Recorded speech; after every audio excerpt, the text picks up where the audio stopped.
அடி வாங்குற கல்லு தான் சிலையாகும்னு பெரியவங்க சொல்லுவாங்க. ஆனா, நான் என்ன சொல்வேன்னா, சிலையாகிற கல் எல்லாமே கருவறைக்கு போதான்னு கேட்டா, கிடையாது. சில கல்லு மட்டும் தான் கருவறைக்கு போகுது. சில கல்லுகள் இன்னும் சிலையாகியும் கடையில தான் இருக்கு. அந்த சிலைகளுக்கும் காலம், நேரம் இதெல்லாம் வர வேண்டியதா இருக்கு. அதெல்லாம் வந்தா தான் கடவுளான ஒரு சிலை கூட கருவறைக்கு போ முடியுது. கடவுளுக்கே இந்த நிலைன்னா, அப்போ நமக்கெல்லாம் என்ன நிலை பாருங்க. நம்மளும் கஷ்டப்பட்டுட்டு தான் இருக்கோம், உழைச்சிட்டு தான் இருக்கோம். வாழ்க்கைன்னா என்னன்னு புரிஞ்சுக்கிட்டோம். நிறைய அடிபட்டுட்டோம். சிலைகளா இன்னைக்கு செதுக்கப்பட்டு தான் இருக்கோம். ஆனா, நமக்குன்னு ஒரு அங்கீகாரம் கிடைக்கல.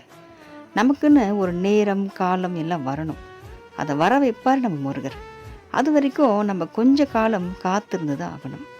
ஏன்னா, கடவுளுக்கே அந்த நிலை. அப்போ நமக்கெல்லாம் காத்திருக்கிறதுல கொஞ்சம் தப்பு இல்ல. கர்மாக்கள் என்ன பண்ண முடியும்? நம்ம காத்திருந்து தான் ஆகணும்.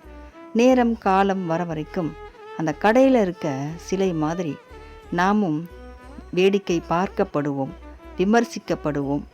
4 பேர்கள் நம்மள உயர்த்தியும் சொல்லுவாங்க, தாழ்த்தியும் சொல்லுவாங்க. இது எல்லாமே நம்ம கேட்டு சகிச்சு தான் ஆகணும். கொஞ்ச நாள் நமக்கு ஒரு காலம், நேரம் வர வரைக்கும். அந்த நேரம், காலம்லாம் நமக்கு நிச்சயமா வரும். ஏன்னா, நாமும் நிறைய அடி வாங்கிட்டோம். சிலையா தான் இன்றைக்கி செதுக்கப்பட்டு இருக்கோம். ரொம்ப அற்புதமான சிலையாக இன்றைக்கி நம்ம செதுக்கப்பட்டிருக்கோம். நிச்சயமா ஒரு காலம், நேரம் நமக்கு அற்புதமான நேரமாக வரும். காலம் நமக்கு பொன்னான காலமாக வர்றதுல எந்த சந்தேகமும் கிடையாது. நிச்சயமாக நம்ம முருகர் காப்பாற்றுவார். நம்மளை நிற்க வைப்பார். 4 பேர் முன்னாடி நம்மளை உயர்த்தி காட்டுவார் முருகர்.